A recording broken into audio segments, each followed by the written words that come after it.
palabra de Dios contenida en este libro es la verdad que acepto creer, es la enseñanza que me comprometo a seguir y es la esperanza que me atrevo a confesar. Nada me impide recibirla, nadie me evitará que la haga parte de mi vida y por ningún motivo dejaré de proclamarla.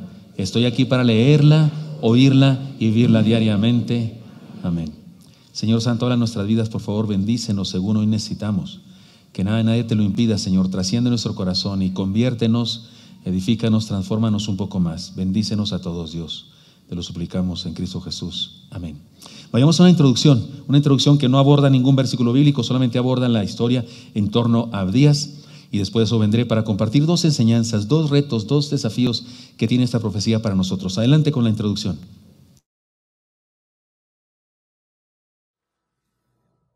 El libro del profeta Abdías.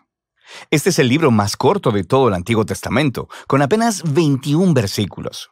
Y a primera vista no luce muy prometedor. Es una serie de poemas de juicio divino contra el antiguo pueblo de Edom, que fue una nación vecina a Israel del otro lado del Mar Muerto. Sin embargo, hay muchas otras cosas sucediendo aquí. Primero que nada, aquí está la historia que hay detrás. El pueblo de Edom era único porque tenía ancestros en común con los israelitas. Ambos pertenecían a la familia de Abraham, quien con Sara tuvo un hijo, Isaac, y quien a su vez, con su esposa Rebeca, tuvo 2 hijos, Jacob y Esaú. Ahora, el libro de Génesis nos contó la historia de estos 2 hermanos, y lo menos que podemos decir es que ellos tuvieron una relación tensa. Luego, ellos recibieron los nombres de Israel y Edom, que eventualmente se convirtieron en los nombres de las familias que descendieron de ellos. Y estas familias reprodujeron la misma relación difícil de sus ancestros. Israel y Edom tuvieron tensiones enormes a lo largo de los siglos, pero todavía compartían ese lazo familiar. Y es ese lazo el que fue traicionado y roto en los trágicos eventos de la caída de Jerusalén a manos de Babilonia. Cuando Israel fue invadido y conquistado por Babilonia, el pueblo de Edom aprovechó la situación y saqueó otras ciudades israelitas, capturando y hasta asesinando a refugiados israelitas. En otros libros proféticos, Dios hizo responsables a los vecinos de Israel por esta clase de violencia. Así que aquí, Abdías hace lo mismo con Edom. El breve libro tiene 2 mitades. La primera parte es una serie de acusaciones contra los líderes de Edom, específicamente por su orgullo y su autoexaltación. Tiene un sentido literal, ya que vivían en rocas altas en el desierto, pero también metafóricamente, pues ellos realmente se creían superiores a los israelitas. Y es ese orgullo el que llevó a los edomitas a no solo no hacer nada cuando Babilonia vino a destruir a Jerusalén, sino a incluso participar en la destrucción. Así que Dios dice a través de Abdías que Edom será derribado de las alturas y destruido. Como ellos han hecho con Israel, así les será hecho a ustedes. Y justo cuando piensas que vas a escuchar más acerca de cómo Edom enfrentará su destrucción, el tema cambia de repente en el versículo 15. Escuchamos que el día del Señor contra todas las naciones está cerca. ¿Por qué de repente cambiamos de Edom a todas las naciones? Este versículo es una bisagra que une la primera mitad del libro con la segunda mitad, donde Abdías anuncia el día del Señor, pero no solo para Edom. Él amplía su enfoque para incluir a todas las naciones. Y Abdías dice que todas las naciones orgullosas que actúen como Edom se enfrentarán a la justicia de Dios de la misma manera. Todas ellas caerán de su altivez hacia la ruina. Ahora, la combinación de estas 2 secciones, una sobre Edom y la otra sobre todas las naciones, nos muestra por qué Abdías estaba tan interesado en este pequeño vecino sureño de Israel. Abdías ve el orgullo y la caída de Edom como un ejemplo, una imagen de cómo Dios un día confrontará el orgullo de todas las naciones y hará que caigan también. Difícilmente es una coincidencia que en hebreo la palabra Edom o Edom se deletree con exactamente las mismas letras que la palabra humanidad o en hebreo Adam. En Abdías, el ascenso y descenso de Edom es una parábola de cómo la justicia de Dios un día se opondrá al orgullo y la violencia entre todas las naciones en el día del Señor. Pero como en todos los profetas, el juicio de Dios nunca es la última palabra. Recuerda específicamente la conclusión de los 2 libros que están justo antes de Abdías, Joel y Amós. Joel había dibujado una imagen de lo que sucedería después del día del Señor contra todas las naciones. Él dijo que Dios haría un nuevo acto de salvación en Jerusalén y que todos los que se humillaran a sí mismos y clamaran a Él serían libertados. Y en la conclusión de Amós, él dijo que después de que el día del Señor haya juzgado la maldad de Israel, Dios levantaría la casa de David y edificaría un nuevo reino para Israel, que incluiría a Edom y a todas las naciones llamadas por mi nombre. Así que el libro de Abdías ha sido colocado justo después de Joel y Amós para expandir esas mismas promesas acerca de la esperanza del reino de Dios sobre todas las naciones. Así que el libro concluye con un futuro lleno de esperanza. Dios dice que Él restaurará su reino sobre la nueva Jerusalén y que Él la repoblará con un fiel remanente. Y a partir de ahí, el reino de Dios se expandirá para incluir todo el territorio y las naciones alrededor de Israel. Así que este breve libro contribuye al gran panorama de la justicia y fidelidad de Dios que estamos viendo en los profetas. El antiguo orgullo y traición del pueblo de Edom se convierte en un ejemplo de la más amplia condición humana. Todas las maneras en que nos traicionamos y lastimamos unos a otros en el buen mundo de Dios. Pero hay esperanza, dice Abdías. La caída de Edom apunta al día en el que Dios lidiará con el mal en nuestro mundo, trayendo también su sanador reino de paz sobre todas las naciones. Y de eso trata el libro de Abdías.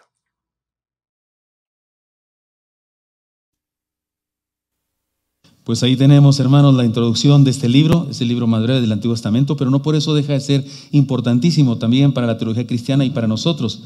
Se trata de una profecía poética, llena de metáforas y ejemplos que hablan de un juicio para una nación en particular, pero como ejemplo también de juicio para todo el mundo. Y por supuesto, como es lo común en la profecía del Antiguo Testamento, también es un desafío, una enseñanza para su pueblo, para los que creemos en Dios, para que lo seguimos. Y por supuesto que ese desafío, esa enseñanza incluye una esperanza para nosotros. Porque cuando el mundo es puesto bajo juicio, los cristianos estamos en el mundo y también experimentamos el juicio de Dios. Pero entonces Dios nos da una esperanza a todos nosotros. Les propongo que lo estudiemos y déjenme decirles en resumen de lo que me parece que nos habla esta profecía, de la urgencia de vivir nuestra primogenitura. Vamos a leer el texto, todo, vamos a leer todo el libro. En esta ocasión leeremos todo Abdías, 21 versículos. Vamos a leerlo de la siguiente manera. Vamos a leer, el versículo 1 no aparece en la pantalla, el versículo 1 solamente dice profecía de Abdías, así dice, es como el título, profecía de Abdías, pero vamos a leer a partir del versículo 2, ya les dije el versículo 1, y después de cada versículo o cada porción de versículos, en algunas ocasiones será un buen grupo de versículos, yo voy a hacer un comentario solamente para hacer claro lo que dice ahí, ¿de acuerdo? Lean conmigo el versículo 2, por favor, de Abdías, ¿cómo dice? He aquí, pequeño te he hecho entre las naciones, estás abatido en gran manera, la soberbia de tu corazón te ha engañado, tú que moras en las hendiduras de las peñas, en tu altísima morada, que dices en tu corazón, ¿quién me derribará a tierra? Se nota orgullo, ¿verdad? Dios está acusando a esta nación de orgullo, de soberbia. Debo decirles que se describe a Edom como una nación llena de orgullo, que se siente poderosa e invencible, porque ha creado ciudades en la piedra esculpida. Les tengo noticias para que nos ubiquemos más. Es importante decirles que ciertamente construyeron ciudades esculpidas en la tierra. No hicieron piedras para hacer una ciudad. No, agarraron una montaña, varias montañas sólidas de roca sólida, y ahí escarbaron e hicieron sus cuartos, sus templos, sus salones. De verdad. De hecho, los edomitas después fueron conquistados por los nabateos, y en ocasiones ni siquiera tuvieron que conquistar nada porque ya no estaban ahí los edomitas, y estos siguieron construyendo, y es ahí de donde surge una de las maravillas del mundo que se llama Petra.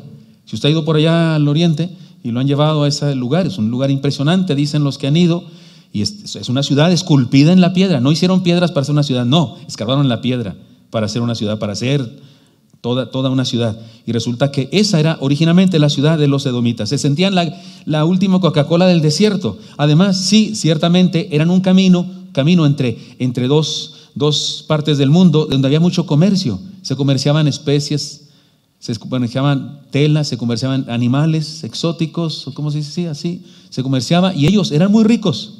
Los edomitas eran muy ricos. Se vestían de ropas finas, usaban perfumes. Y consideraban a los hebreos como estos pueblerinos, estos apestan, estos ahí andan con sus ovejas, nomás todo lo que hacen. Ellos se sentían muy se sentían muy fifí. ¿Sí me explico? En el buen lenguaje mexicano. Vamos a los versículos 4 hasta el 9. Si te remontares como águila, y aunque entre las estrellas pusieres tu nido, de ahí te derribaré, dice Jehová. Si ladrones vinieran a ti, o robadores de noche, como has sido destruido, ¿no hurtarías lo que les bastase? Si entraran a ti vendimiadores, ¿no dejarían algún rebusco? ¿Cómo fueron escudriñadas las cosas de Saúl? Sus tesoros escondidos fueron buscados. Todos tus aliados te han engañado, hasta los confines te hicieron llegar. Los que estaban en paz contigo prevalecieron contra ti. Los que comían tu pan pusieron lazo debajo de ti. No hay en ello entendimiento. No haré que perezcan en aquel día, dice Jehová, los sabios de Edom y la prudencia del monte de Saúl. Y tus valientes, oh Temán, serán amedrentados, porque todo hombre será cortado del monte de Saúl por el estrago. Recuerden, Esaú es el patriarca que da origen a esa nación. Esaú, el hijo de Abraham, hermano de Jacob. Y así es cuando en la Biblia se habla de Esaú o se habla de Edom, es la misma cosa. Aquí está usando la palabra Esaú, no para referirse a Esaú, el personaje, el mellizo aquel, el pelirrojo aquel, que era pues no tan amigo de su hermano. No, aquí está usándose la palabra Esaú para referirse al pueblo entero de Edom. Y se fija usted que habla de los sabios, no quedaron sabios, se creían la gran cosa, tenían su filosofía, tenían sus escuelas y se sentían muy modernos y se sentían muy poderosos y muy exitosos. He aquí una hermosa poesía con una trágica sentencia de destrucción. No importa cuánto alto te subas, no importa, porque tenían algunas, sus ciudades estaban en lo alto de la montaña, de tal manera que se sentían inexpugnables, porque para entrar a esa ciudad tenían que entrar por un pasadizo muy pequeño. Aunque el ejército fuera de 10,000, tenían que entrar de 2 en 2, entonces los descabechaban de 2 en 2, porque por eso se sentían poderosos. Pero he aquí una hermosa poesía con una trágica sentencia de destrucción. Mientras más alta es la soberbia, más grande es la caída, sería la moraleja de este asunto. Lo que sigue, los versículos que siguen, nos da las razones por las que este juicio viene contra esta nación. ¿Por qué? ¿Qué cosa hicieron tan mala? Vayamos, versículo 10, y ahí comenzamos. Lean el versículo 10, por favor, conmigo. Por la injuria a tu hermano Jacob te cubrirá vergüenza, y serás cortado para siempre. Fíjese cómo le llama a tu hermano Jacob. Y aquí otra vez habla de un pueblo. Jacob es Israel, el pueblo de Israel. Jacob es el mismo Israel, 2 nombres tenía. Igual Esaú también se llamaba Edom. Y entonces Edom es la nación, igual que Israel es la nación, pero aquí se usan los nombres intercambiablemente. Pero se da cuenta, la enemistad de Esaú contra su hermano Jacob no era nada comparado con lo que Edom, los descendientes de Esaú, hicieron contra los descendientes de Jacob. Hicieron algo muy grave. Todavía no nos lo dice, solamente nos dice que una injuria. Vayamos a ver en qué consiste la injuria. Versículo 11, léanlo conmigo. El día que estando tú delante llevaban extraños cautivos su ejército, y extraños entraban por sus puertas y echaban suerte sobre Jerusalén, tú también eras como uno de ellos. Traducción, paráfrasis. El día que un pueblo extranjero entró a Jerusalén, a Israel, y se los llevó cautivos, ese día que ese pueblo malvado tomó a mi pueblo, tú también estabas con ese pueblo malvado. Y uno dice, ¿cómo?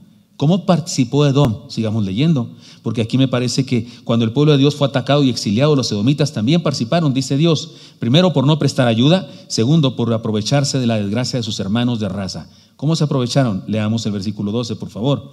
Pues no debiste tú haber estado mirando en el día de tu hermano, en el día de su infortunio. No debiste haberte alegrado de los hijos de Judá en el día en que se perdieron, ni debiste haberte jactado en el día de la angustia. Ya vamos entendiendo, ¿verdad? Evidentemente se alegraron, se burlaron de lo que les pasaba al pueblo de Dios, el pueblo de Jacob, al pueblo santo. Se burlaron de eso. ¿Cree usted que aquí acaba la cosa? Por una burla. No, sigamos leyendo ahora el 13. No debiste haber entrado por la puerta de mi pueblo en el día de su quebrantamiento. No debiste haber mirado su mal en el día de su quebranto, ni haber echado mano de sus bienes en el día de su calamidad. Rapiña, ¿están claro con eso? Rapiña. No solo se alegraron, sino que después de que fueron destruidos por este pueblo extranjero, estamos hablando de la deportación de Babilonia, estamos hablando del exilio, estamos hablando de aquella calamidad que en todos los otros profetas que hemos estudiado se nos ha anunciado. Eso pasó. ¿Y qué hicieron los edomitas? Entraron cuando ya habían sido destruidos. ¿Y qué cree? Robaron lo poco que les quedaba. Ellos mismos entraron en la ciudad del pueblo de Dios como rapiña. ¿Sí nos va quedando claro que sí hicieron algo muy malo? Vamos al versículo 14 ahora.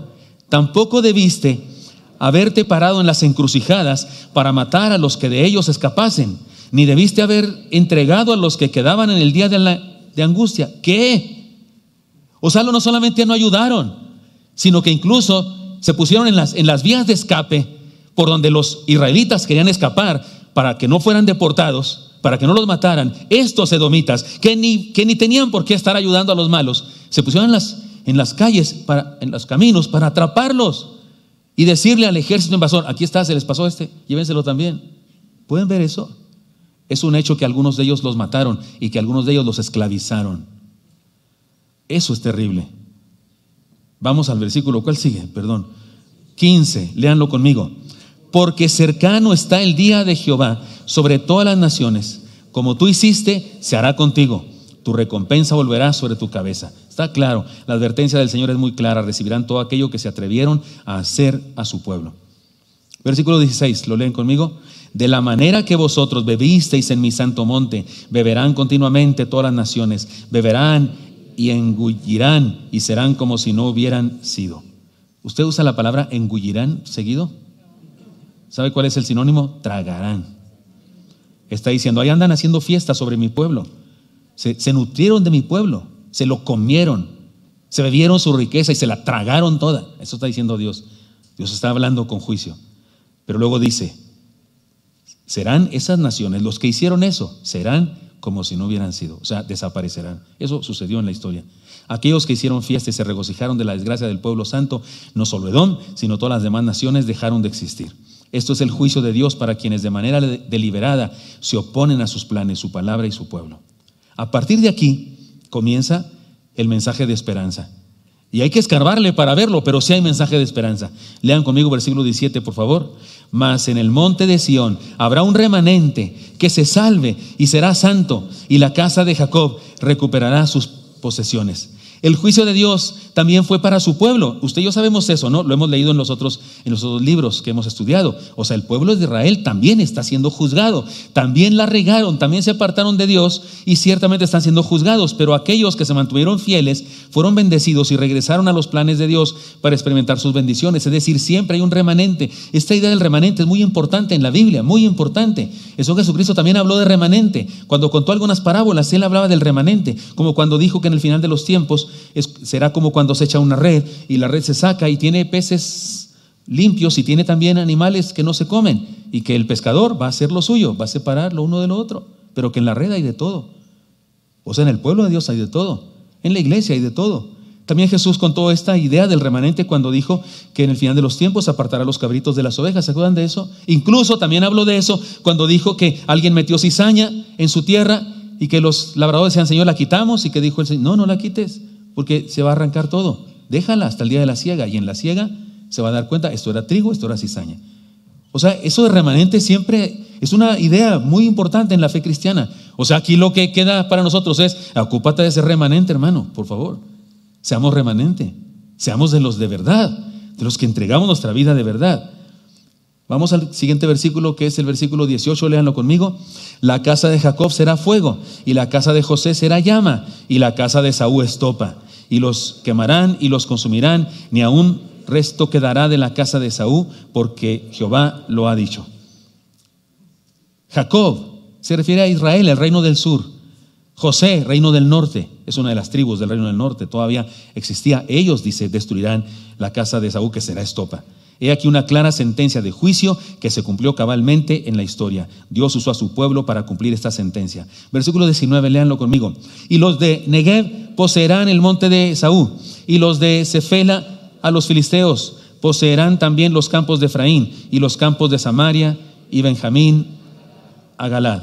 Los enemigos de la verdad y del pueblo de Dios serán destruidos.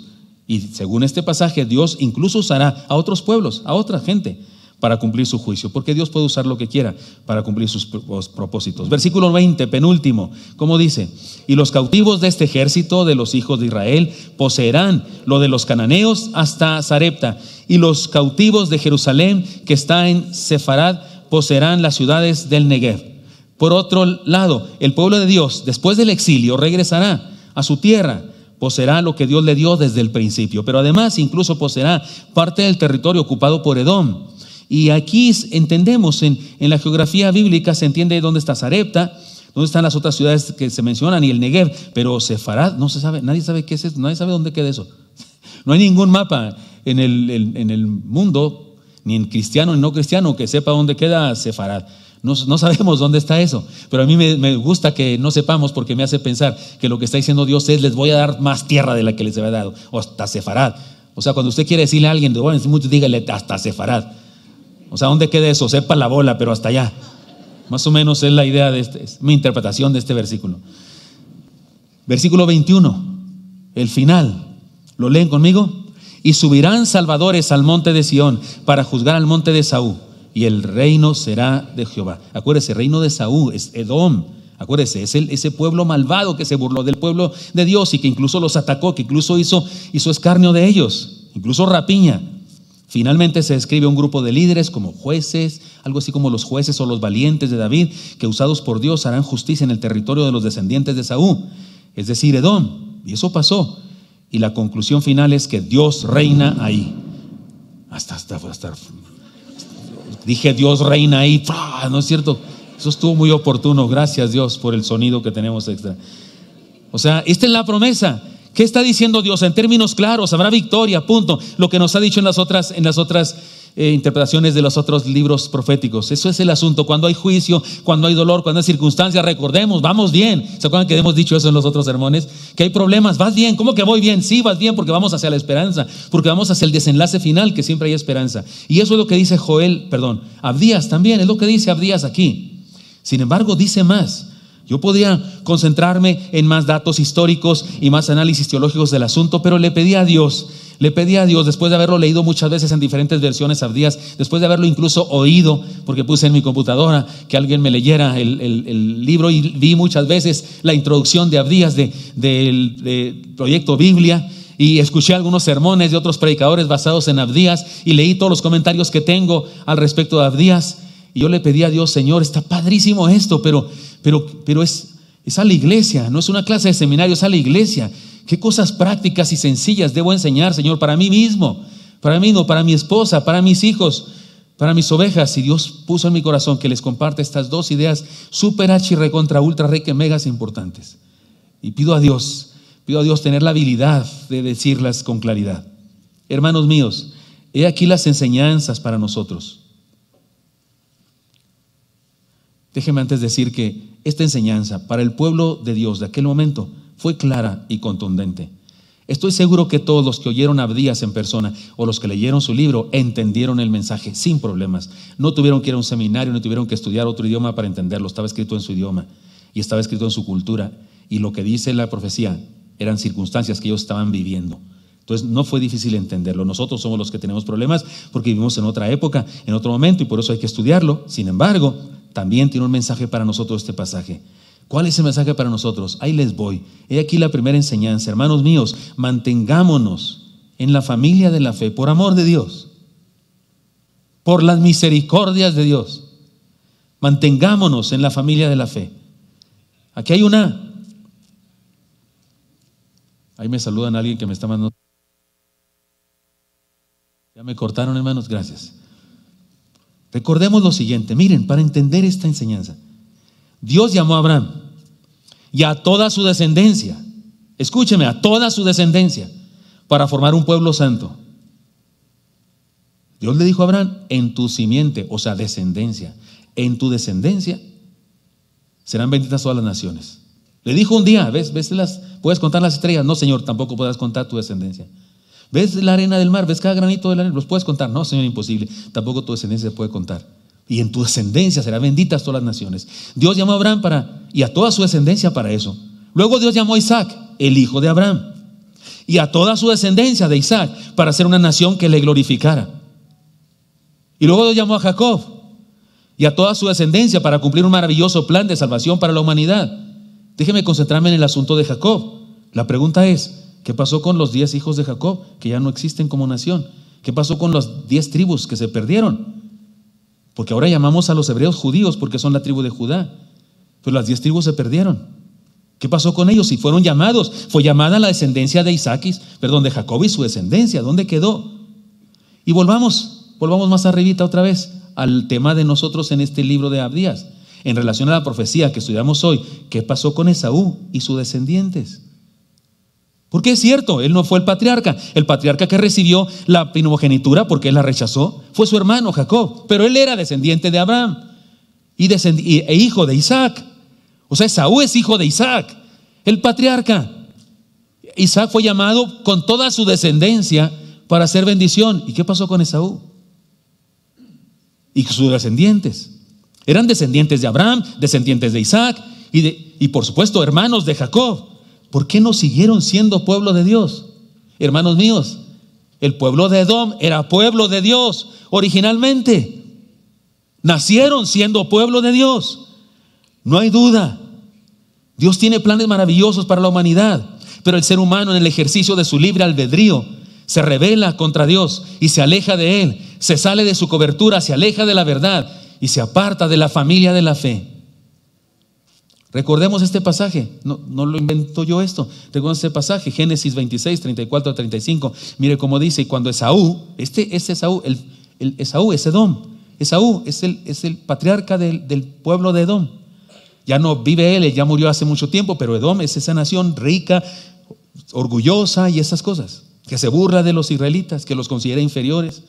Dice la palabra, y cuando Esaú era de 40 años, tomó por mujer a Judith, hija de Beeri Eteo, y a Basemat, hija de Elón Eteo, y fueron amargura de espíritu para Isaac y para Rebeca.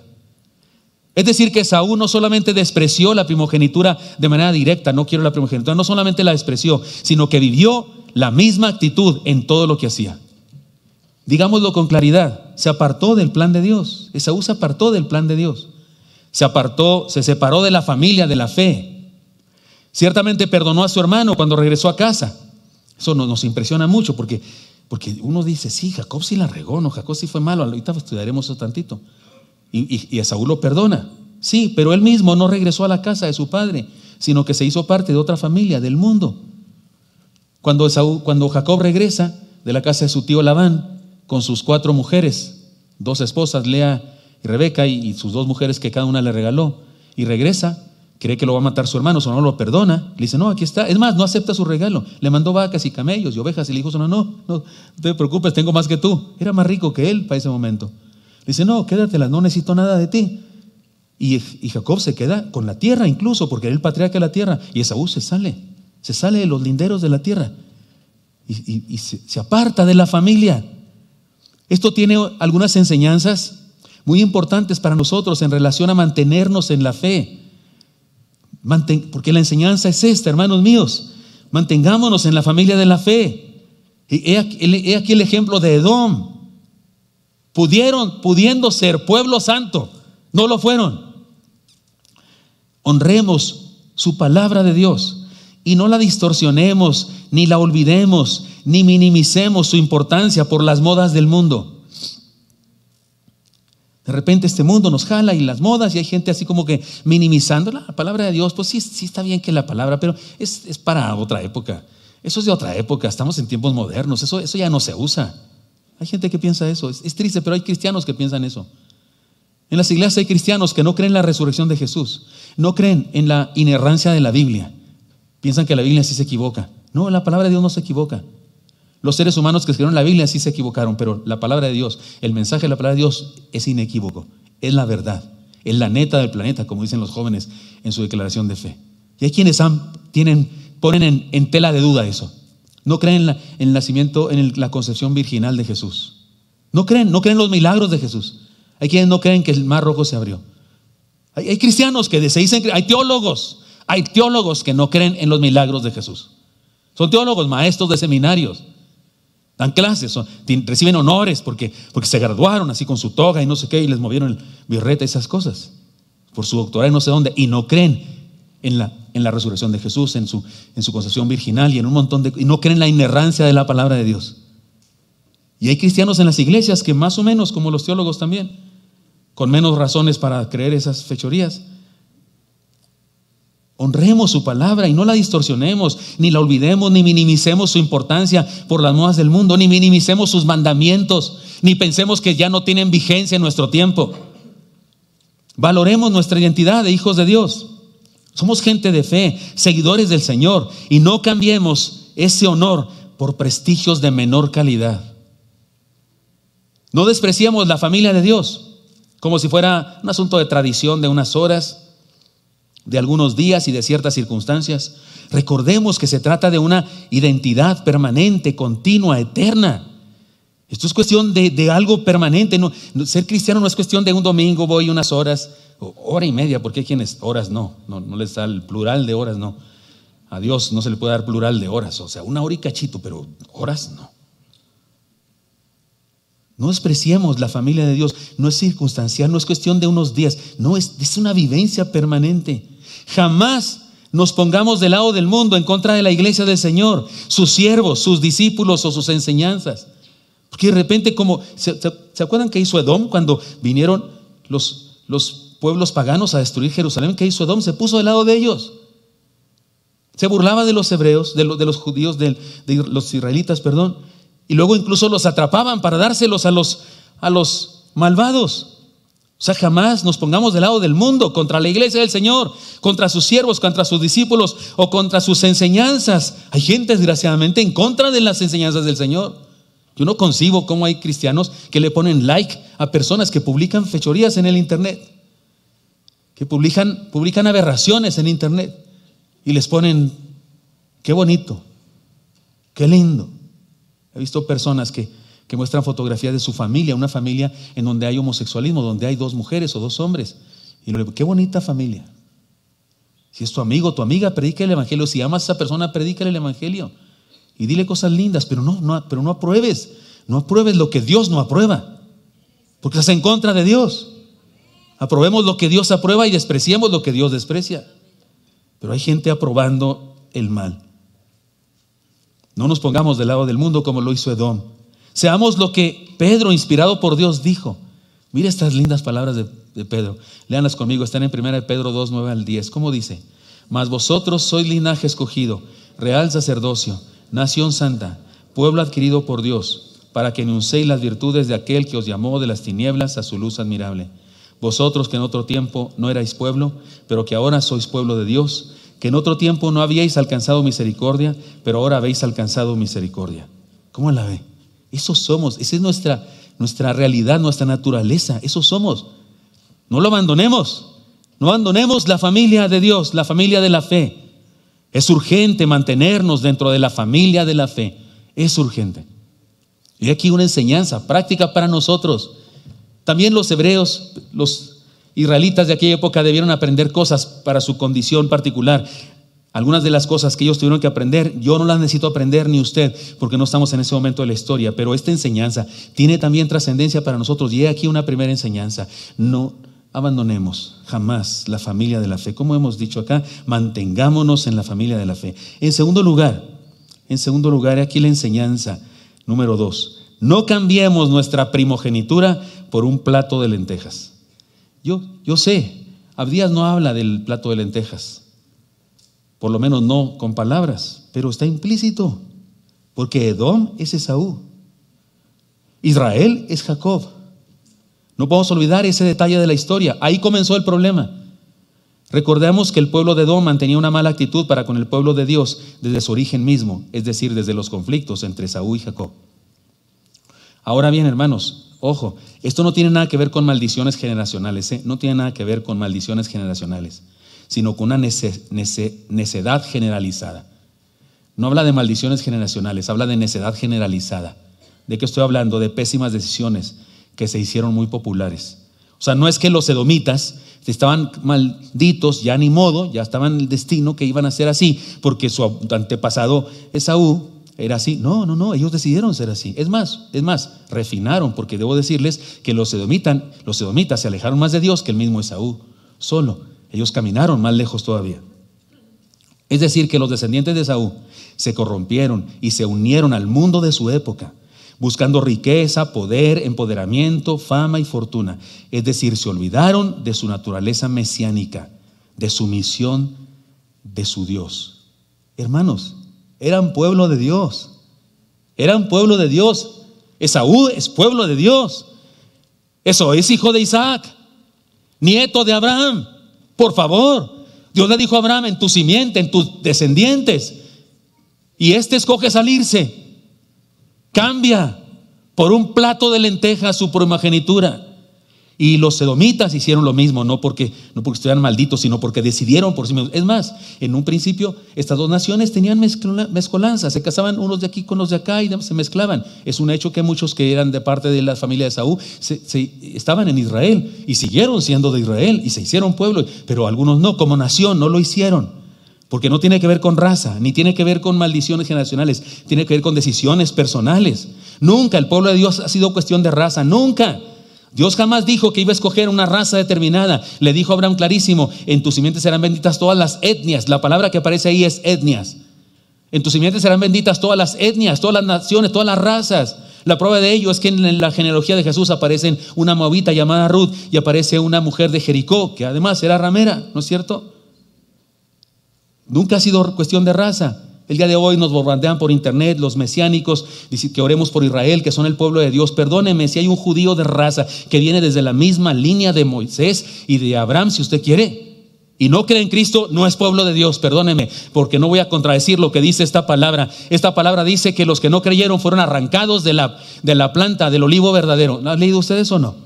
Y que los gentiles, me gusta la versión antigua porque dice acibuches, o sea, olivo silvestre. Pero en la versión antigua dice acibuches. Y como en mi rancho se había acibuches, una planta corriente. Dice que fuimos injertados en la planta verdadera, pero unos fueron arrancados. Pero hay gente que se la paga, que oremos por Israel, que el Israel espiritual es en la iglesia de Cristo. Los que hemos creído en Cristo somos israelitas verdaderos, circuncidados de corazón, no de la carne. Lo dice Pablo, está clarísimo en su carta a los romanos. Nunca fue cuestión de raza, es cuestión de decisión, y aquellos decidieron apartarse porque se sentían muy modernos. Criticaban a los hebreos porque sus mujeres se vestían mejor y olían mejor, se sentían ricos, poderosos. Ninguneaban a los hebreos. Pasa lo mismo el día de hoy. Está difícil en un salón de clases, una facultad determinada de que sea, está estudiando filosofía o biología o algo, desde el maestro, el ayudante del maestro y 49 alumnos. Todos opinan que debe legalizarse el aborto a cualquier etapa del embarazo. Y que debe respetarse el que tengan las personas del mismo sexo un matrimonio y además que pueden adoptar hijos. Y te levantas tú y dices: no, eso no es correcto. Así no enseñan ni la ciencia ni la biología. Eso va en contra y quedas tú como el ignorante, como el bruto, como el insensato, como el tonto. Y es más, te da miedo manifestarte como tal porque eres criticado. Porque en la mayoría insensatos, anticientíficos, porque no tiene razones científicas estas posturas, pero al cristiano le da miedo manifestarse y prefiere unirse a todos. ¿Han visto hay un video en internet de una persona que hace un ejercicio, una dinámica? Disculpen si me equivoco en los colores que usa y demás, pero tiene dos alumnos y está hablando de cómo la democracia o cómo el grupo, cómo el consenso en ocasiones hace que creamos mentiras. Y entonces ella dice: vamos a decir que este folder, tiene un folder ahí, me parece que quedó rojo, vamos a decir que es verde. Todos vamos a decir que es verde. Y cualquiera que venga es verde. Y de repente entra uno que llegó tarde y se sienta, no sabe nada de lo que está pasando. Entonces dice la maestra, y como digo, a ver, este folder, le pregunta a una: ¿qué color es? Y dice ella: verde. Y no es verde, ¿verdad? Y el que llegó tarde dice: ¿qué está diciendo esta loca? Ahorita la regaña. Pero dice la maestra: ¿usted qué opina? Y otro dice: es verde, maestra. Y todos dicen que es verde. Y luego le pregunta al que acaba de llegar: ¿y usted qué color dice que es esto? Y dice: verde, ¿no? ¿Se acuerdan? ¿Lo han visto ¿Han visto? Está en internet. Y dice la maestra: sí, así es el asunto. Hay quien no tiene el valor, no tiene la solvencia, lo digo yo, lo traduzco yo, no tiene la solvencia para decir: ¿qué les pasa? Esto no es verde, esto está rojo, a menos que yo sea daltónico, ¿qué les pasa? Pero no lo puede decir. Eso le pasa a algunos cristianos. No pueden decir que esa cosa que es roja. Y dicen que es verde para no quedar mal con todos los demás, porque quedas como pueblerino ignorante, como juzgaban los edomitas a los israelitas. Cambiaron su pertenencia al plan de Dios por un plato de mundanalidad los edomitas. Y eso hacen muchos el día de hoy, que no son remanente, aunque formen parte de de una comunidad de fe. Ciertamente Jacob hizo muy mal en aprovecharse de su hermano, muy mal. La verdad, hizo muy mal. ¿Cómo comprarle a su hermano la primogenitura, por favor, por un plato de lentejas? O sea, no. O sea, sí, ¿cuántos le gustan las lentejas? Sí están ricas y son nutritivas, tienen mucho hierro. Y si las hacen tipo mi esposa, que es un guiso tabasqueño que le enseñó su mamá y le sale mejor que la de mi suegra. Tiene cebollita, ajo, tomate, tiene tocino, plátano macho. Algunos le ponen huevo duro, ¿no es cierto? Qué rico, ¿no? Perejil, por supuesto, gracias por lo de Gil, yo soy Gil. Oiga, es rico un plato potaje, se llama en Tabasco, ¿verdad? Potaje, es riquísimo. A mí me encantan los plátanos machos, me encantan, no por machos, sino porque están muy ricos. Y resulta que, pero para la primogenitura, por Dios, o sea, en serio, neta, qué aprovechado el Jacob, o sea, qué mala onda. O sea, imagínense que estoy cocinando una carne, iba a decir de Chihuahua, pero en Chihuahua ya no hay buena carne, de Sonora, unos buenos ribeyes, ¿cómo se llama ese que tiene hueso así? Un cowboy, así término medio, de 4 dedos, de 3 dedos por lo menos de gordo, ¿verdad? Así nomás ancochadito, que crudo por dentro, que si le da a usted una descarga eléctrica resucita la vaca. Así me gusta a mí. Por supuesto, con su correspondiente papa al horno, con harta mantequilla, no margarina porque tiene gluten, mantequilla, cebollitas, nopales, chiles, por supuesto. Y estoy cocinando yo, llega mi carnal, mi hermano, Mario, si estás por ahí, porque mi hermano se conecta también. Y llega Mario y le digo yo, me ve cocinando, ¿qué es eso? Porque dijo Esaú, ¿qué es ese guiso rojo? ¿Qué es ese potaje rojo? Le digo, y yo no espero a que mi hermano me pregunte nada, por Dios, ni usted, somos mexicanos, por Dios, eso no hace un mexicano. Usted apenas llega y lo sentamos y le atascamos, ni le preguntamos si quiere o no quiere. Nos importa un comino si ya comió o no comió. Y me ofendo si no se lo acaba. ¿Está de acuerdo conmigo en eso? Y le sirvo una segunda parte. Oye, espérame, no te lo comes porque te lo comes.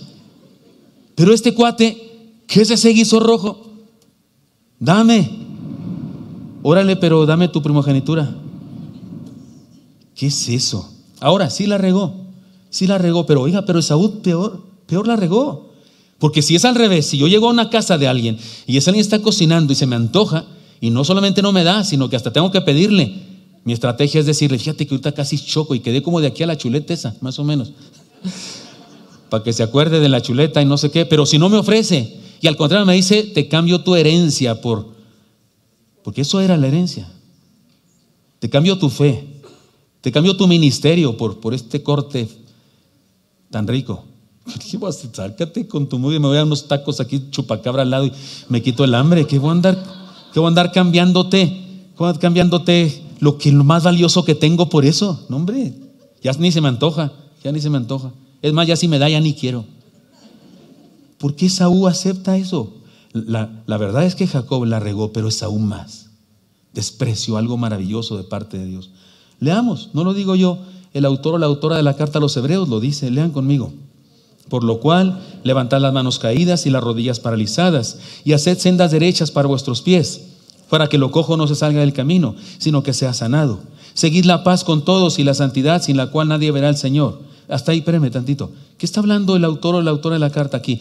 Ánimo, salgamos adelante, triunfemos, está dando palabras de aliento. Nos está diciendo cómo ser fieles, cómo levantarnos de cualquier cosa y seguir adelante. Y luego sigue diciendo, lean versículo 15. Mirad bien, no sea que alguno deje de alcanzar la gracia de Dios, que brotando alguna raíz de amargura os estorbe y por ella muchos sean contaminados. Y aquí viene, no sea que haya algún fornicario o profano como Esaú, que por una sola comida vendió su primogenitura. Porque ya sabéis que aún después, deseando heredar la bendición, fue desechado y no hubo oportunidad para el arrepentimiento, aunque lo procuró con lágrimas. Hebreos 12 al 17. Pone como ejemplo, como ilustración de la enseñanza de darnos aliento y fortaleza para seguir adelante. Pone como ejemplo a Esaú y su fracaso. Y le llama profano. Profano significa no santo, fuera del templo, fuera de lo sagrado. Profano es lo contrario de lo sagrado. Y luego dice fornicario. Y pues si Esaú cometió ese pecado en particular, ese pecado sexual, no lo sabemos porque el texto no lo dice. El texto habla de infidelidad, así que muy probablemente se refiere a infidelidad espiritual, a hacerle infiel a Dios, lo cual le lleva, por supuesto, a ese pecado y a muchos otros más. Así que aquí está hablando de apartarse del Señor. ¿Podemos ver la importancia de esta enseñanza, de esta profecía de Abdías? Y lo que nos presenta a nosotros también, no solo a los demás. Hermanos míos, el juicio contra Edom no fue repentino. Edom no experimentó este juicio repentinamente. Fue algo que ellos mismos construyeron con el esfuerzo de su insensatez, alejándose de Dios cada día. No fue algo que no hubieran hecho algo para merecerlo. Ellos trabajaron esa maldición día a día. Ese es el problema. Es el problema de alejarnos de Dios, y paso a paso vamos construyendo nuestra derrota. Por eso vale la pena construir nuestra vida en el Señor y aferrarnos a la primogenitura de su presencia en nuestra vida. Aquí primogenitura, entiéndase, ser hijos de Dios, ser hijos del Rey, real sacerdocio, nación santa, pueblo adquirido por Dios para que anunciemos las virtudes. Amén. Eso es nuestra primogenitura, para eso existo. Puedo cambiarla por un plato de mundo, por un plato de aplausos, por un plato de placer momentáneo. Pudieron escoger un camino diferente al de su patriarca y volverse a Dios. De hecho, algunos lo hicieron. Pudieron incluso ser parte del pueblo de Dios. Hermanos, eran descendientes de Abraham, eran descendientes de Isaac, eran pueblo de Dios y escogieron no serlo. Pero escogieron estar a la moda del mundo y se perdieron. Eso fue lo que hizo Edom como nación. Para entenderlo mejor, apliquémoslo a nuestro tiempo. Déjenme decir, solo 5 cosas que me dio Dios permiso de decir. Ahorita les cuento mi experiencia espiritual. Solamente estas 5 cosas voy a decir. Cambiar nuestra primogenitura por un plato de lentejas es vivir la moral del mundo por un rato de placer, en lugar de vivir la maravillosa experiencia del contentamiento eterno, viviendo los principios y los valores del reino. Voy a ir rápido, porque esas cosas son fuertes para todos nosotros. Cambiar nuestra primogenitura por un plato de lentejas es cambiar la maravillosa experiencia de estar en paz con Dios por ser aceptado por el mundo. Cambiar nuestra primogenitura por un plato de lentejas es cambiar la dicha de cantarle a Dios para glorificar su nombre por la gloria efímera de recibir aplausos para honrar nuestra necesidad de alabanza personal. Y quiero aclarar eso porque no se malentienda. Muchos de nuestros músicos son músicos profesionales, cantan aquí al Señor, pero también cantan en otro lugar, cantan en un coro, en un grupo musical. Se ganan la vida, sí, y lo hacen muy bien, son profesionales, lo hacen muy bien, les pagan por eso, porque son muy buenos en eso. Yo no veo ningún problema en eso. Igual que hay cosas que usted y yo hacemos aquí en el templo, que es nuestra habilidad, la hacemos en el mundo para vivir y también la hacemos acá, para la iglesia, por adoración a Dios. No hay problema en eso. No, el problema es con aquellos que dejan la fe por ir a recibir los aplausos del mundo. Eso pasa en las iglesias, eso ha pasado aquí entre nosotros. Hay gente que alguna vez cantaba aquí con nosotros y ahora anda ahí publicando en el Facebook sus logros mundanos, sus aplausos terrenos. Ya no le cantan al Señor. Ya no cantan, no asisten a la iglesia, no profesan la fe en Cristo. De esos hay ejemplos en la historia de la humanidad. El más famoso que se me viene a la mente es el que le hacía así como Elvis Presley. Sí, pues si quieren les bailo también.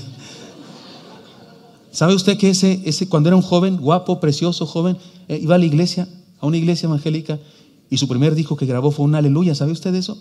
¿Sabe usted que cantaba cuán grande es Él? ¿Sabe usted de eso? Iba a las campañas evangelísticas. Antes del predicador, él cantaba para ministrar a la gente.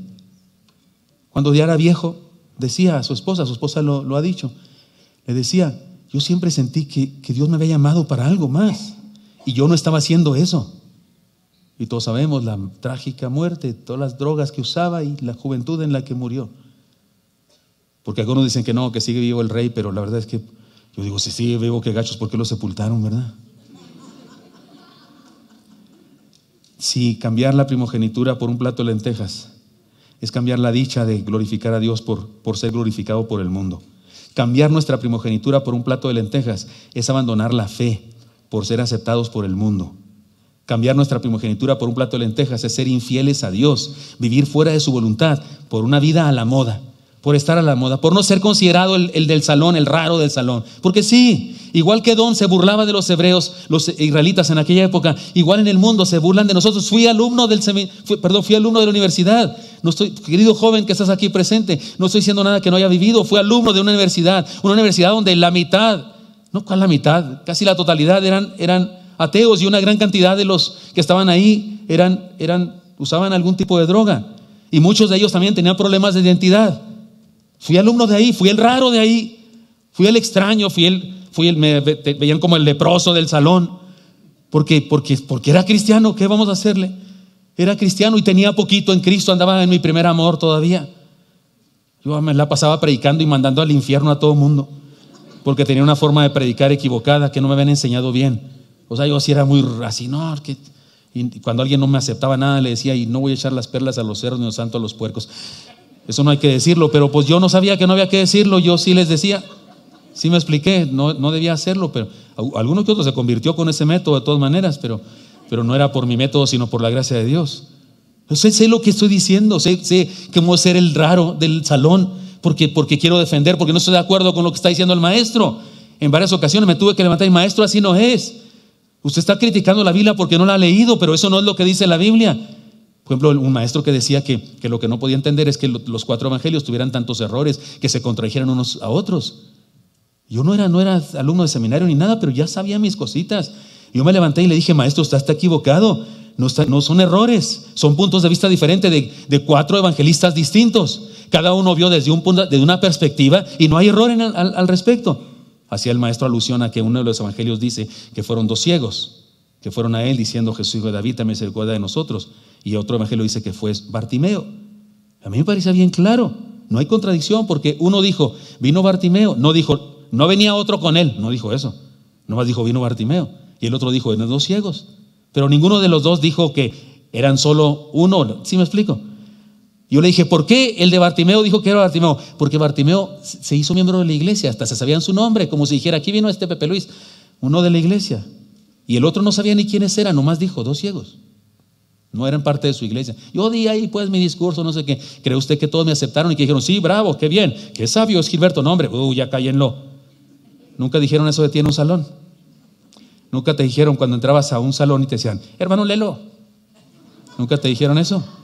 O cuando ibas caminando por algún lugar, porque eras un joven cristiano y alguien se burló de ti diciendo eso, hermano Lelo, así. Los cobardes que hasta lo dicen así, así como fingiendo la voz para que no sepas quién eres. ¿No te dijeron eso? A mí sí me dijeron eso. Sí me decían esas cosas. Y sí en mi salón. Y ese maestro me quería correr de la escuela. Y no me defendieron los cristianos, me defendió un partido comunista que había en la escuela. Parénclesis se llamaba. De verdad, un buen amigo. Ateo, comunistoide. Dijo, te defendí, como dijo uno de los tuyos, porque no creo lo que crees, pero daría mi vida por defender lo que crees. Me encantó eso. Dijo, órale, le dije, este sí salió más cristiano que yo. Pero ¿tienes miedo el día de hoy? ¿Tienes miedo? Te quiero decir que ahora hay más cristianos en tu salón que en mi época. Por amor de Dios, por las misericordias de Dios, hermano, joven estudiante en la universidad o trabajador en una empresa, por amor de Dios, sé fiel al Señor, no cambies tu primogenitura por un plato de mundo, por un plato de aceptación. Cambiar nuestra primogenitura por un plato de lentejas es ser infieles a Dios, vivir fuera de su voluntad y por una vida a la moda. Es urgente conservar nuestra primogenitura, es decir, nuestra naturaleza espiritual. Es urgente. Les dije que les iba a decir mi experiencia con Dios en oración. Tenía más cosas que decir a este respecto. Tenía una lista más larga que decir. Tenía muchas cosas más, ejemplos que decir. Cambiar nuestra primogenitura por un plato de lentejas es esto. Tenía muchas más cosas, más directas, más fuertes. Y Dios me detuvo. Me dijo, no las digas. Yo me encargo. Yo se las digo.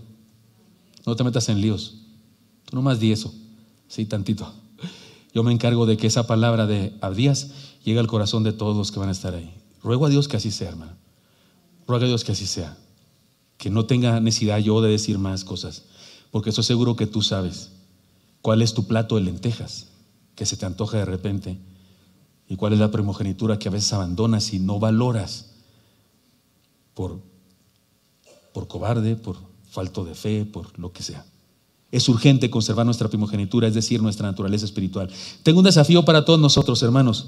La profecía de Abdías nos presenta un juicio de destrucción sobre una nación y como ejemplo de esa nación, también a todas las que le rodeaban y a todas las que hay en el mundo que se opongan al plan de Dios.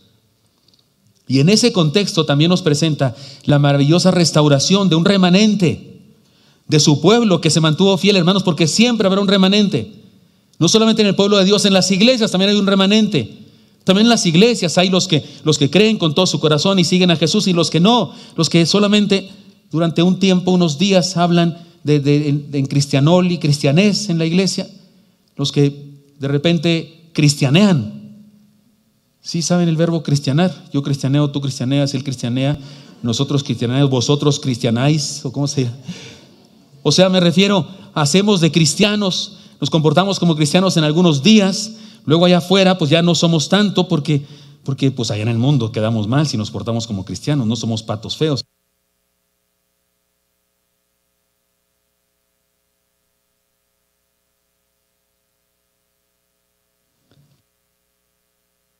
También hay remanente en la iglesia. Incluso en el mundo cristiano hay iglesias remanente. Y hay congregaciones que ya son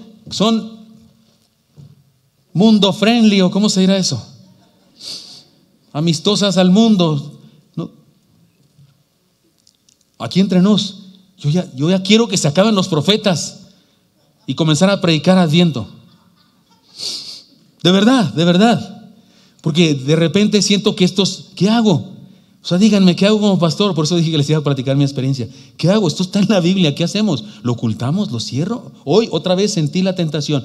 Señor, ¿y si mejor en lugar de predicar Abdías, predico un salmo? El 23 otra vez, o el 40, que es mi favorito. Pacientemente esperé a Jehová y se inclinó a mí, oyó mi clamor y me hizo sacar del pozo cenagoso, puso mis pies sobre peña y enderezó mis pasos, puso luego en mi boca cántico nuevo. ¿No está más padre, Señor? Eso sí les predico eso. Y hasta se los canto porque le puse música a ese salmo yo. Nunca lo he cantado, pero ¿qué tal que lo canto, Señor? Pero ¿qué hacemos con Abdías? Y luego sigue, ¿qué sigue de Abdías? Jonás, Dios mío, Jonás, el gran predicador de las 7 palabras. Yo ya quiero que llegue Adviento, porque ¿sabe qué? Pienso que con sermones como estos que Dios nos predica, hay hasta quien se puede ir de la iglesia. ¿Sí me explico? Los que no son remanente, por supuesto. Porque hay gente que se ofende con la verdad de Dios. Lo dice la palabra, que vendrán tiempos en los que no sufrirán la sana doctrina. ¿Sabe qué quiere decir no sufrirán? No soportarán. Les saca ronchas la sana doctrina. Y entonces buscan quien les hable conforme a sus propias concupiscencias, a maestros que les hablen. Y para eso hay, ya quedamos que sí hay. Sí, si usted tiene dudas al respecto y dice, pastor, ¿dónde hay una iglesia que prediquen así, puro humanismo y cosas chidas y que no me hagan sentir mal? Yo le digo al de algunas, sí hay algunas. De verdad, sí hay. Muchas, de hecho, demasiadas. Debería haber pocas, pero no hay pocas. Si usted quiere, pregúnteme, yo le digo. Y de pasada le digo también otras cosas. Pero sí le digo dónde quedan y le doy la dirección y todo. O puede por internet, más cómodo por internet, ahí se la chuta y está viendo ahí, y descubre el campeón que hay en ti, que tú que no sé qué y no sé cuál. Y puro mensaje friendly, o sea, amistoso, mundo amistoso. Pero ¿qué hacemos con la palabra de Dios? Nos llama a ser remanente, seamos fieles, eso es el remanente, seamos fieles. Seamos ese remanente que se manifiesta cerca de Dios. Seamos ese pueblo que regresa cuando se aparta de la verdad. Porque en ocasiones tropezamos, ciertamente tropezamos, nos apartamos, pero regresamos porque el Espíritu Santo no nos permite, nos redarguye y nos trae otra vez al rebaño. Seamos esa iglesia que prefiere la experiencia de ser pueblo, rebaño, familia de fe. Prefiere eso a un plato de mundanalidad para ser rica, famosa, empoderada o a la moda. No, yo no espero que nunca ustedes y yo seamos una iglesia así. Sí, por supuesto, modernicemos lo que tenemos que modernizar en cuestión de tecnología y lo demás. Usemos todo lo que tenemos que utilizar, sí, pero nunca los principios, ni los valores, ni los preceptos del Señor, ni las ordenanzas del Señor, ni los mandamientos del Señor pasarán de moda. Los tenemos que seguir predicando. Que cambiemos la forma. Ahora yo uso micrófono, el Señor Jesús nunca usó micrófono, yo uso mi iPad acá muy sangroncito, el Señor nunca usó eso. Pero los principios y valores son los mismos. Los 10 mandamientos no cambian. Son los mismos. Lo que ahí dice no es no, todavía. Seamos esa iglesia que prefiere la experiencia de ser pueblo, rebaño, familia de fe a un plato de mundanalidad para ser rica, famosa, empoderado a la moda. Es urgente vivir nuestra primogenitura a plenitud. Déjeme terminar con un ejemplo, hermanos míos. ¿Se acuerdan de ese juego de la víbora de la mar? Que te atrapaban. La víbora de la mar. Y te atrapaban y luego te hacían la pregunta: ¿con quién te vas? ¿Con melón o con sandía? ¿Se acuerdan de eso? ¿Jugaron a eso? El asunto estaba, el problema era que tú no sabes quién es melón, ni sabes quién es sandía. Eran dos personas para formar dos grupos diferentes en el juego, pero resulta que tú querías estar con la chata, y resulta que acá la cuca se habían puesto de acuerdo melón y sandía, y tú escogías y te quedabas con la que no querías o con el que sí querías, lo que sea. El problema era la ignorancia. Primogenitura, plato de lentejas. Primogenitura, estar con Dios, caminar con Él, ser hijo, ser real sacerdocio, nación santa, o ser aceptado por el mundo, tener riqueza, fama o lo que ofrece el mundo, que no siempre lo da, pero lo que ofrece por lo menos. En nuestro caso no es ignorancia. No, en nuestro caso el problema no es la ignorancia. No, porque sí sabemos. ¿Sabe cuál es el problema entre nosotros? La fe o falta de fe. La incapacidad de decir: es verdad lo que Dios dice, es verdad. Siempre les he dicho que a mí me gustaría que Dios se manifestara de una manera más clara. ¿No sería genial que un día nos visitara aquí? ¿No sería genial que un día entrara y me dijera: ya cállate, siéntate, yo me encargo? Y que por alguna razón milagrosa todos supiéramos es Dios, o sea, que no quedara duda. Y empieza a hablarnos y dice: oigan, hijos míos, ¿qué les pasa? O nos dijera: ¿cuánto los amo? Un sermón de aliento, de exhortación, lo que fuera. ¿No sería fantástico? Pero no es algo que Dios quiere hacer. Pero sería todavía mejor que de repente, ya lo he platicado antes, de repente interviniera todas las vías de comunicación del mundo, y de repente en cualquier parte del mundo, fuera noche o de día, Él se mete a los satélites de todas las naciones del mundo, y de repente apareciera en celulares, en computadoras, en televisiones, en cines. Estar la persona en el teatro viendo el fantasma de la ópera, y de repente se cancela eso y aparece en la pantalla Dios. Imagínense eso. Una persona está ahí chateando con su amigo o su amiga, mandándole recados, y de repente le aparece Dios. O sea, y todas partes del mundo. Y es más, en los lugares donde hay incivilización y las personas viven así como salvajes o algo así, que Dios se les apareciera así en las nubes. Y de repente Dios aparece y dice: ¿qué les pasa? Pues, tanto que les mando estos predicadores y estos otros y toda la historia y mi Biblia, ¿y por qué no hacen caso? Imagínense, no, pues todos creeríamos.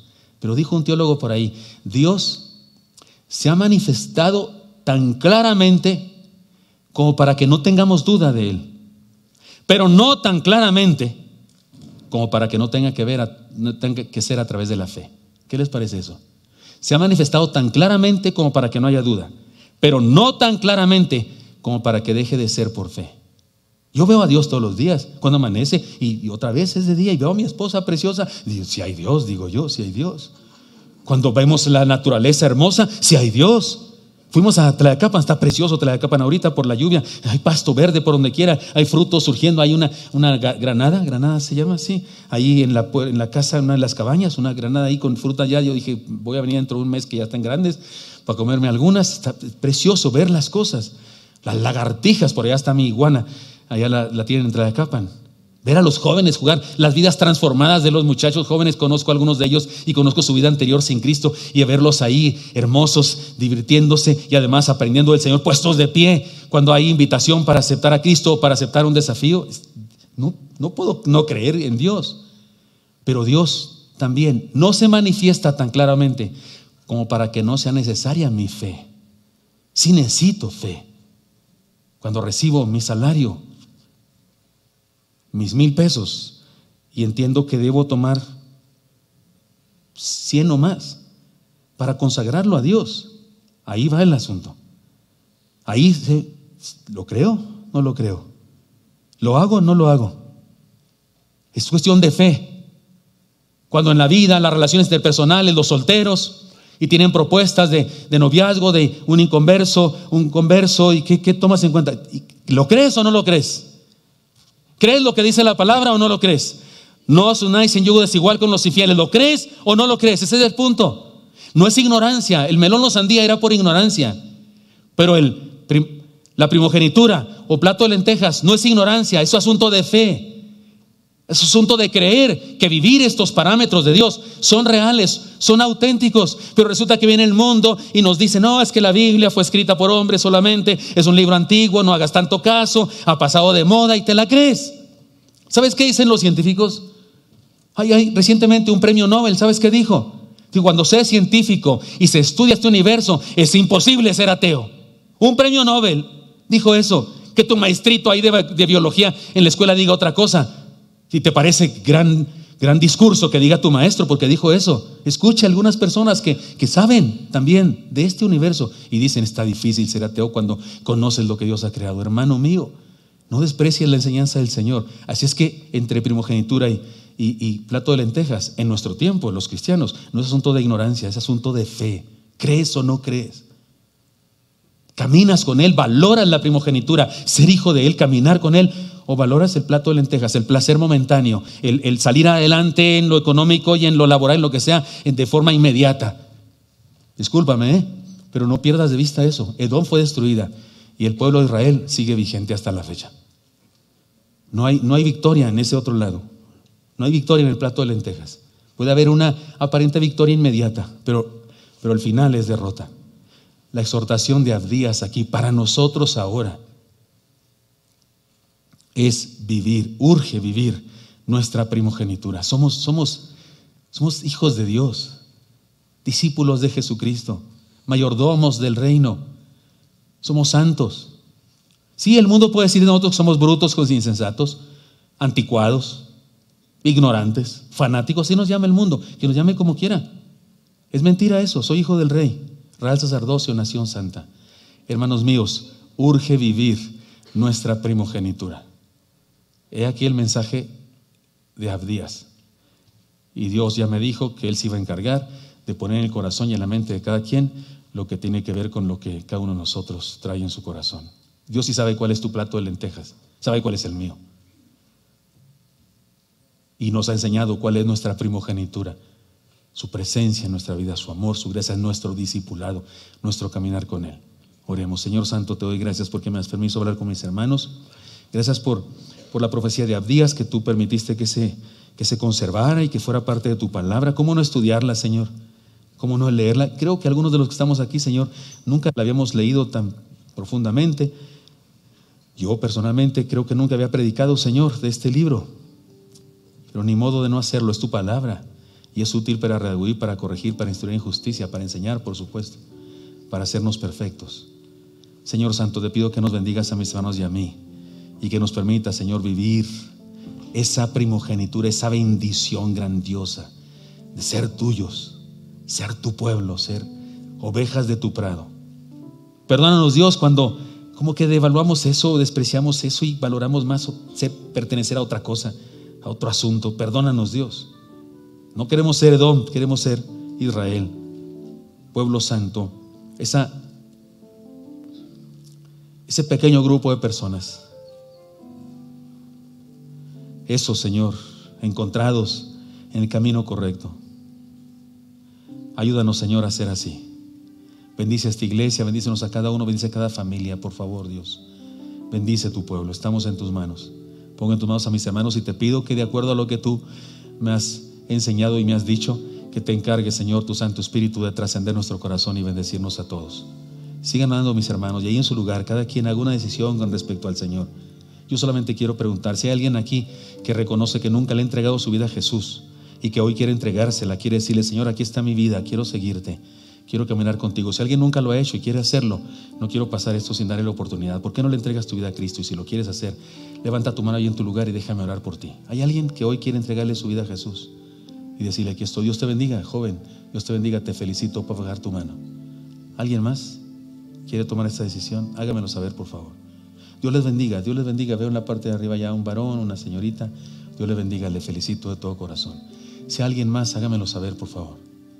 Dios les bendiga a todos. Señor Santo, pongo en tus manos a mis hermanos y a estos hermanos nuevos, Señor, que quieren entregarse a ti. Escúchales, Dios.